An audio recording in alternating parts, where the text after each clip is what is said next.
रिश्ता होने से रिश्ता नहीं बनता, रिश्ता निभाने से रिश्ता बनता है। हेलो दोस्तों, मैं हूं आपकी अपनी अमीशा। यस टीवी में आपका बहुत बहुत स्वागत है। अरे भाई, इंस्पिरेशनल मोटिवेशनल स्टोरी सुन सुनकर आप पक गए होंगे, तो मैंने सोचा आज आपके लिए कुछ नया लेकर आऊं। नया ये कि लव स्टोरी लेकर आऊं।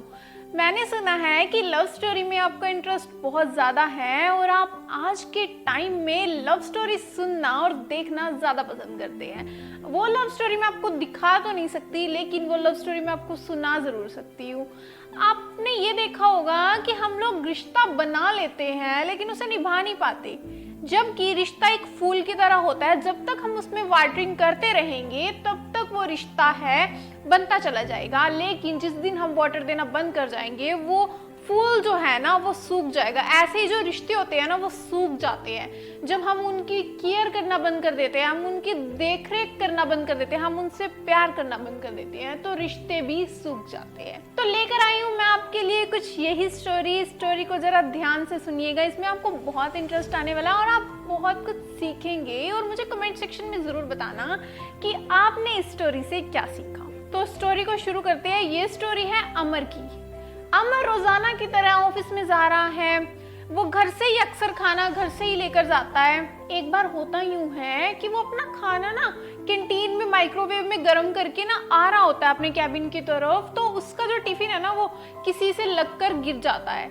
सामने से किसी से टक्कर हो जाती है और उसका टिफिन वहीं छूट जाता है और जो सारा खाना होता है ना वो बिल्कुल गिर जाता है जमीन पर। तो और कुछ उसका खाने का मन नहीं होता, तो वो सोचता है कि लेट इट बी और अपने कैबिन में चला जाता है।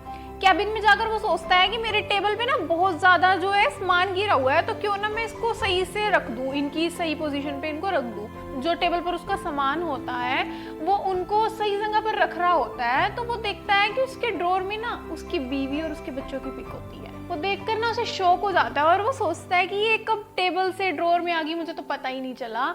और वो पिछले 10 साल गुजरे जमाने में चला जाता है। वो देखता है कि मैं अपनी पत्नी के साथ कितना खुश था। जॉब के बाद भी मैं जल्दी उससे टाइम बिताने की कोशिश करता था, घर जाता था, उसके साथ मैं टाइम स्पेंड कर सकूं, उससे बातचीत कर सकूं, उसके मन की रख सकूं और अपने मन की भी रख सकूं, उसकी परफ्यूम की खुशबू को महसूस करूं और सारी रात उसकी बाहों में बिताऊं। ये सब वो देख के ना वो बहुत ज्यादा चौकन्ने हो गया था और अब वो ये सोच रहा था कि बीवी के बाद अब जब बच्चे हो गया तो मेरा बच्चों पर ध्यान है, बच्चों के लिए टाइम निकालना होता है और अपनी बीवी को भूलता जा रहा हूँ। तब पहले बेटा हुआ, उसके बाद बेटी हो गई, उसके बाद जॉब में इतना बिजी हो गया कि अब उनके साथ भी टाइम बिताने का समय ही नहीं रहा। वो ये सोचता है कि क्यों ना मैं घर जाके आज अपनी बीवी के साथ कुछ टाइम व्यतीत करूं। इतने में मैनेजर की घंटी बज जाती है, लेकिन वो उन ख्यालों से तो बाहर आ जाता है, लेकिन उसके मन में यही होता है कि काश मैं जल्दी घर चला जाऊं और वहां पर जाकर देखूं, अपनी बीवी की तारीफ करूं और देखूं कि मेरी बीवी मुझसे कितना प्यार करती है। वो जैसे ही अपने घर जाता है तो उसके जो बॉल होती है ना वो सीधा माथे पर लगती है आके। उसके बेटे ने शॉट मारा होता है। वो फिर भी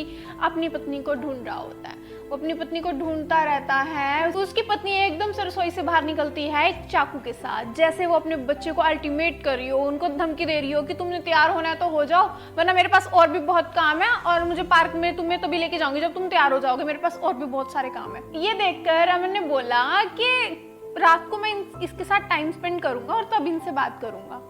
रात को जब वो कमरे में आता है तो उसकी बीवी पहले ही सो चुकी होती है।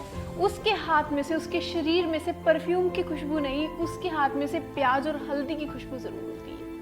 वो ये देखकर सोचता है कि प्रायोरिटीज कितनी चेंज हो जाती हैं, टाइम कितना चेंज हो जाता है, लिमिट्स कितनी चेंज हो जाती है और प्यार कितना चेंज हो जाता है। दोस्तों, आप भी यही सोच रहे होंगे कि अगर हमारी लाइफ में भी कोई है, अगर हम उनकी देखरेख ना करें, उनसे बात ना करें, तो ये लगता है कि हाँ हम उस पर्सन को खोते जा रहे हैं। लेकिन हम उस पर्सन को खोते नहीं जा रहे होते, हम थोड़ा सा ना अटेंशन देना कम कर देते हैं। आपके साथ भी ऐसा होता होगा। अब मैं सिर्फ आपसे ये पूछूंगी, मैं खुद से भी ये पूछूंगी और अपने दोस्तों से भी यही बात पूछूंगी कि कब मैं सिर्फ बॉयफ्रेंड गर्लफ्रेंड या फिर कोई और बात नहीं कर रही, मैं सबसे रिलेटेड बात कर रही हूँ, अपने पेरेंट्स, अपने ब्रदर, अपने सिस्टर, सबसे बात करना चाहती हूँ कि आपने कभी अपने पेरेंट्स की तारीफ कब की थी? लास्ट टाइम आपने अपने पेरेंट्स की तारीफ कब की थी? आपने अपनी गर्लफ्रेंड की तारीफ कब की थी?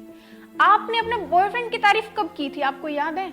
अगर किसी को कुछ थोड़े से मीठे बोल दो ना, तो उस पर्सन की जिंदगी दोबारा उसी नए सिरे से शुरू हो जाती है। लेकिन हम जो लोग होते हैं ना, ये नेचुरल चीजें होती है, हम ना अपने मुंह पे ताला लगा के बैठ जाते हैं। ताला किस तरह पता है? हम किसी की तारीफ करना पसंद नहीं करते, हम किसी के गुनगाना पसंद नहीं करते, लेकिन जो स्पेशल है उनकी तो तारीफ कर दो कम से कम। उनको भी तो दिखाओ कि तुम उनके लिए कितने स्पेशल हो, एक बार करके तो देखो। क्योंकि जब मुंह खुलता है ना, ऐसे कुछ नहीं पता लगता कि हीरा है या कोयला है। इसलिए थोड़ा सा टाइम, थोड़ी सी अटेंशन, थोड़ी सी केयर और थोड़ा सा लव अपने रिलेशन में दे के देखो, चाहे वो कोई भी रिलेशन है, पेरेंट्स का रिलेशन है, दोस्त का रिलेशन है या कोई भी रिलेशन है।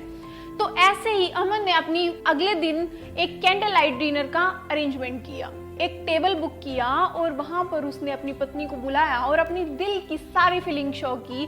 और फिर वो सोच रहा था कि मैं तारीफ करने में ना बहुत ज्यादा नील हो चुका हूँ, क्योंकि पहले मैं झट से अपनी बीवी की तारीफ कर देता था, लेकिन आज मुझसे वो भी ठीक से नहीं हो पा रही। तो ये जो रिश्ता है ना, ये कई बार ऐसा मोड़ आ जाता है लाइफ में कि टूटता चला जाता है अगर हम उसकी देख रेख नहीं करेंगे। तो दोस्तों, मैं सिर्फ आपसे यही कहना चाहूंगी कि अपने रिश्ते में, चाहे वो कोई भी रिश्ता हो, उसमें थोड़ी सी लव, थोड़ी सी केयर और थोड़ी सी अटेंशन देकर देखो, आपका रिलेशन बहुत शुद्ध हो जाएगा। दोस्तों, मेरी बात पर जरूर गौर करना, जरूर अमल करना मेरी इस बात पर। और आपको मेरी ये स्टोरी कैसी लगी हमें कमेंट सेक्शन में जरूर बताना। और ऐसी और स्टोरीज मैं आपके साथ लेकर आती रहूंगी सिर्फ और सिर्फ यस टीवी पर। और देखते रहिए यस टीवी। Thank you.